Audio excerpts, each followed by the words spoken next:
आपका फिर से सबका धन्यवाद कि आप समय निकाल कर आए हैं। जितने भी आपने सवाल किए हैं वैलिड सवाल है। आपके डाउट्स, आपकी शंकाएं सब वैलिड ही है। किसी ने कहा कि आप तो पहले सब दल को जिताए हैं तो आप पर भरोसा क्यों करें। कोई कह रहा है कि अरविंद केजरीवाल ठगा है तो अब आपको क्यों फिर से मौका दें। डॉक्टर साहब ने तो पूरा 77 से पूरा हिस्ट्री ही पढ़ के बताया। 77 से ही 47 से तो ज़्यादा आप राजनीति का आपको आइडिया नहीं है। मेरे भाई, कम से कम खुशी की बात यह है कि आप में इतनी चेतना बची हुई है, इतना हिम्मत बचा हुआ है कि आप आकर कुछ समाज या अपने विषय में कुछ बोल पा रहे हैं। जनसुराज की सबसे बड़ी ताकत, सफलता यही है कि इतने अपने आप को प्रबुद्ध कहने वाले लोग एक क्वासाई पॉलिटिकल प्लेटफॉर्म पर आकर बैठे हुए हैं। न तो नेता और को तो देख के आप पहले डर के मारे भागते हैं कि चंदा उंदा लेगा, क्या करेगा क्या नहीं करेगा। आप यहाँ आए हुए हैं और इस घबराहट में नहीं है कि आपसे कोई कुछ ले लेगा, और आपकी हिम्मत हो रही है कि आप खड़ा होकर सवाल पूछ रहे हैं। ये जनसुराज की पहली ताकत और सफलता है। आप जितने यहाँ डॉक्टर सज्जन बैठे हुए हैं जिन्होंने पूछा कि स्वास्थ्य व्यवस्था को आप कैसे सुधारिएगा, आप लोगों में कई लोगों को अपने अपने स्वास्थ्य मंत्रियों से भी मिलने का अवसर मिला होगा। उनसे कभी नहीं पूछे होंगे, क्योंकि बिहार सरकार में स्वास्थ्य विभाग का एक ही कार्यक्रम है, पता करो कौन डॉक्टर का सबसे ज़्यादा प्रैक्टिस चलता है, उसका ट्रांसफ़र करो और उससे बदले में पैसा का उपाय करो। लेकिन आप में से किसी भी डॉक्टर ने आज तक ये हिम्मत नहीं की होगी कि जाकर पूछे स्वास्थ्य मंत्री से, जिसको आप वोट दबाते रहे हैं, कि भैया ये आप स्वास्थ्य सुधारने के लिए क्या करेंगे। पीछे सज्जन ने हमसे माल न्यूट्रिशन की भी बात पूछी है, अलग अलग आपने सवाल किया है, तो आप उन सवालों पर आएंगे, एक एक सवाल का जवाब भी देंगे।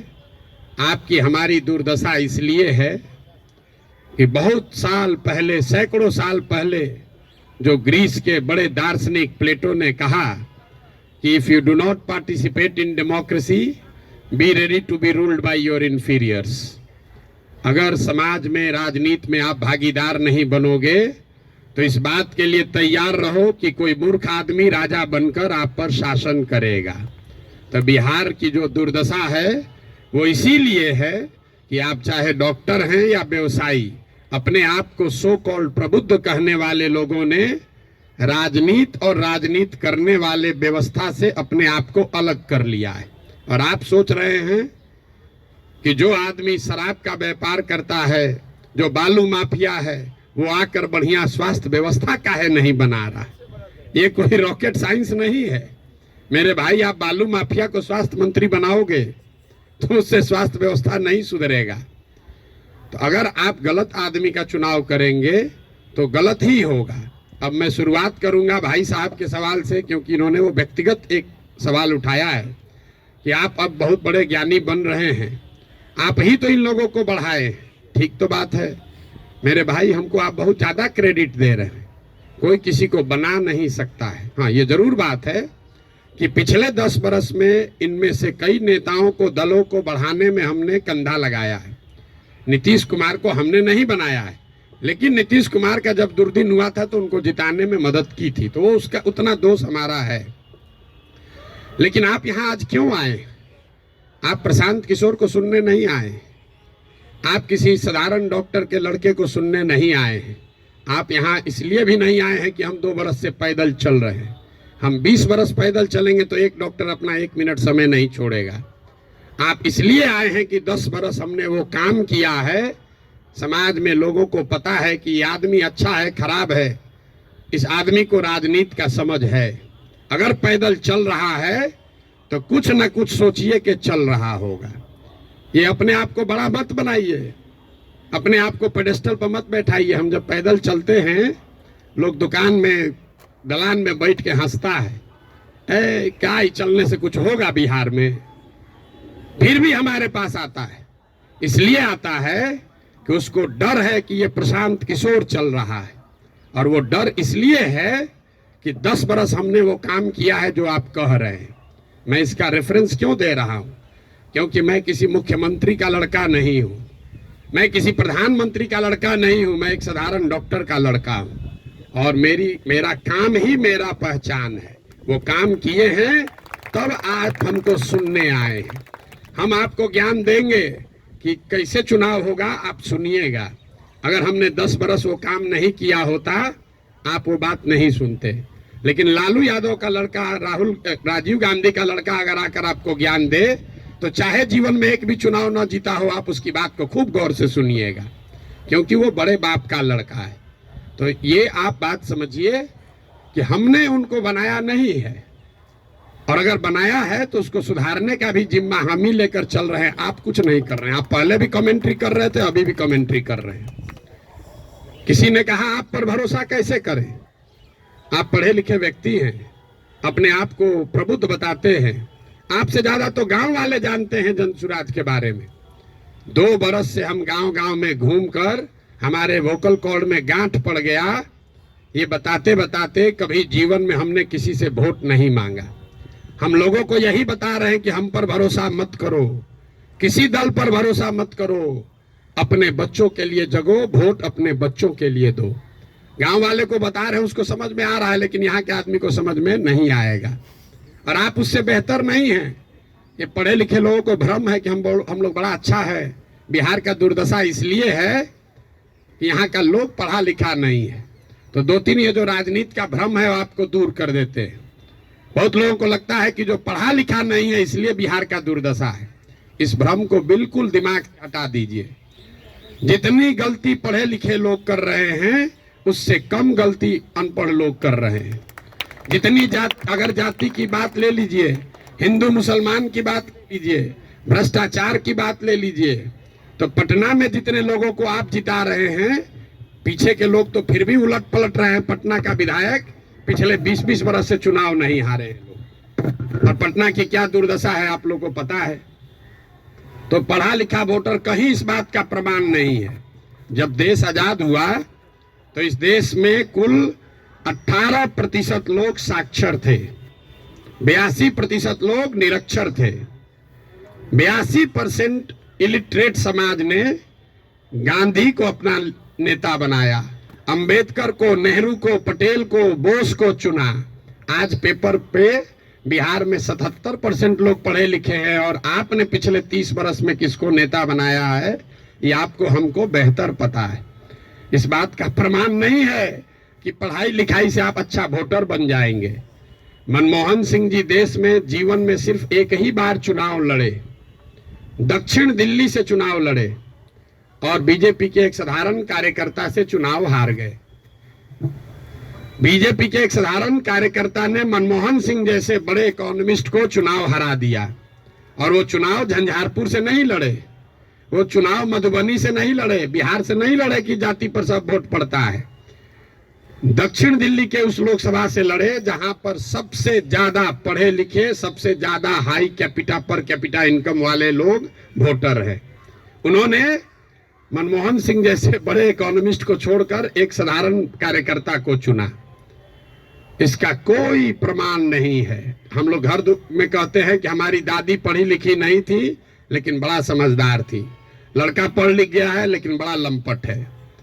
आप पढ़े लिखे होकर भी बहुत बड़े बेवकूफ हो सकते हैं, और नहीं पढ़ा लिखा व्यक्ति भी बहुत समझदार हो सकता है। इसका मतलब ये नहीं है कि पढ़ाई की महत्ता नहीं है। पढ़ाई सिर्फ आपको इतना ही करता है कि आप इंफॉर्मेशन को प्रोसेस करने की आपकी क्षमता बढ़ जाती है, उसको आर्टिकुलेट करके प्रेजेंट करने की आपकी क्षमता बढ़ जाती है। आपकी प्रोसेस, आप उससे बहुत वाइज हो जाएंगे, ऐसी बात नहीं है। दूसरा जो भ्रम आपने बताया, बिहार में तो सब वोट जाते पर पड़ता है, भाई साहब ने बताया, आपने उसका काउंटर भी किया। लेकिन ये सबसे ज्यादा पूछे जाने वाला सवाल है। पिछले 2 बरस से हर आदमी, हर सभा, हर मीटिंग में ये कोई ना कोई जरूर पूछता है, भैया सब तो ठीक है, जाति से कैसे निपटिएगा।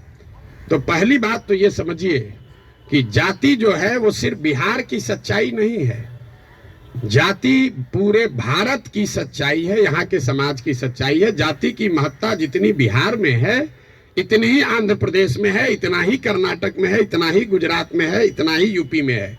आप में से कोई भी ऐसा आदमी नहीं है यहाँ जो उन राज्यों में जाकर राजनीति किया है या वहां चुनाव लड़ाया है। आप हमको बताइए, वोकालिगा और लिंगायत अगर कर्नाटक में नहीं है तो क्या बिहार में है? पटेल और क्षत्रिय अगर गुजरात में नहीं है तो क्या बिहार में है? कहाँ जाति नहीं है? जाति हर जगह है। और जाति, ये आपको हमको हमारे दिमाग में ये बैठा दिया गया है कि बिहार में सब चीज जाति पर ही होता है। इस चीज को एग्जामिन कीजिए कि क्या बिहार में सब लोग वोट जाति पर देते हैं? तथ्य पर जाइए, दैनिक जागरण पर लेख पढ़कर दिमाग मत बनाइए। हम आपको 4 उदाहरण अभी देंगे। आगे क्या होगा छोड़ दीजिए, पीछे क्या हुआ है वो बताते हैं, आपको अपने आंख खुलेगा। 1984 में बिहार में कांग्रेस को बहुत बड़ी सफलता मिली थी।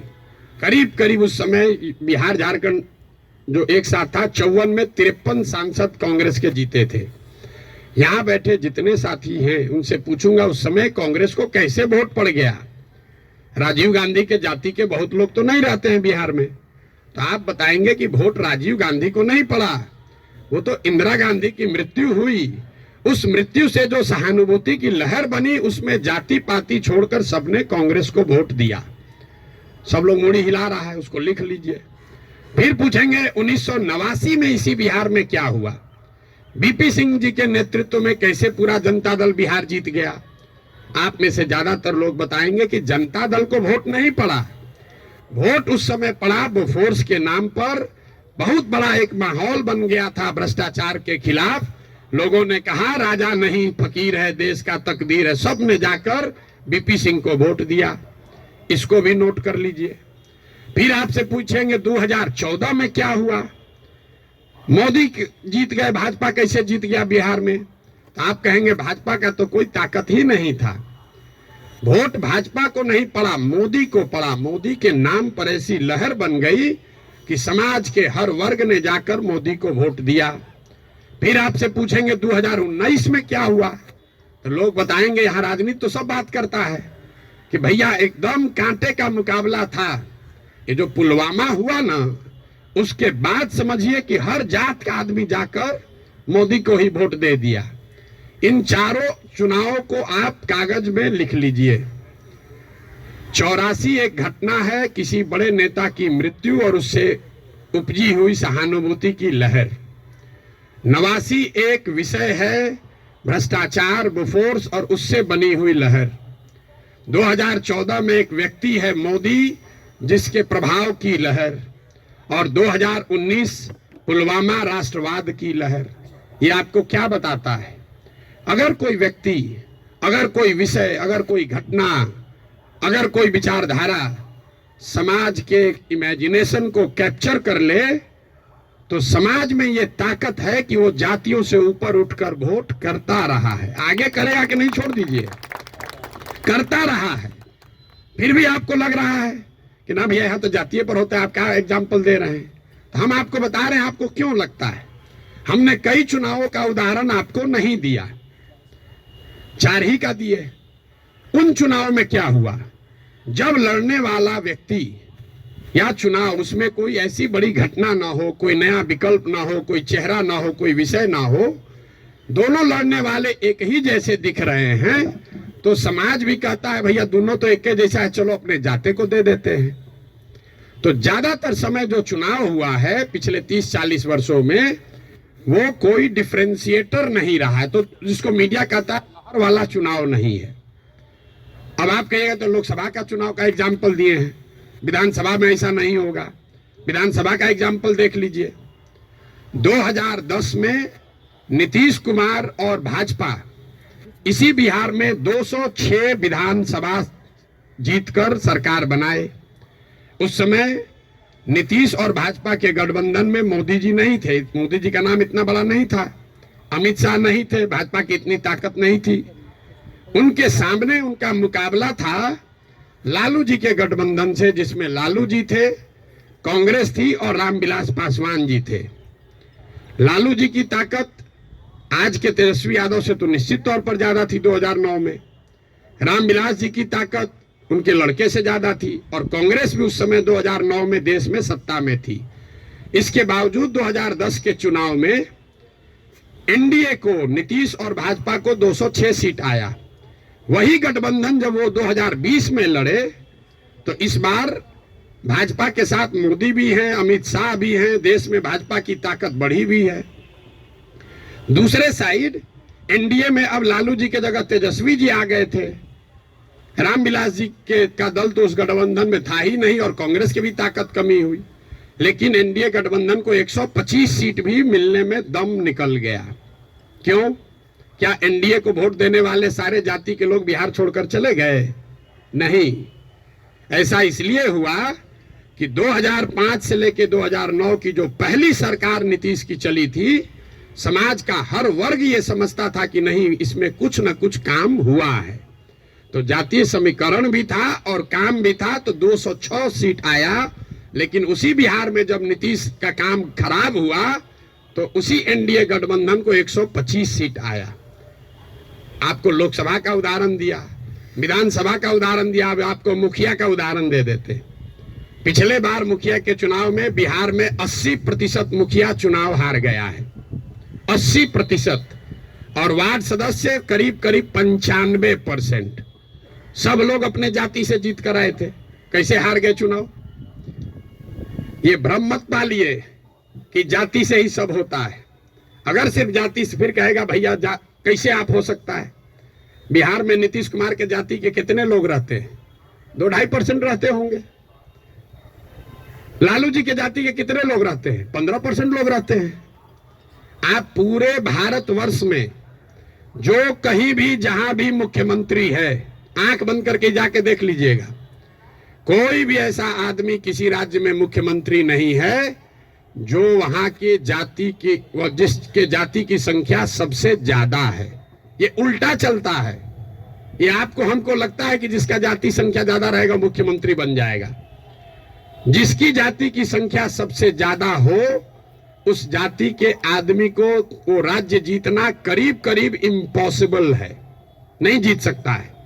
क्योंकि उस जाति से दूसरे समाज के लोग डरते हैं। वो सोचता है ये आएगा तो सब कब्जा कर लेगा, तो उसके खिलाफ कंसोलिडेशन भी होता है। आप यही नहीं, बंगाल देख लीजिए, यूपी देख लीजिए, तेलंगाना देख लीजिए, आंध्र देख लीजिए।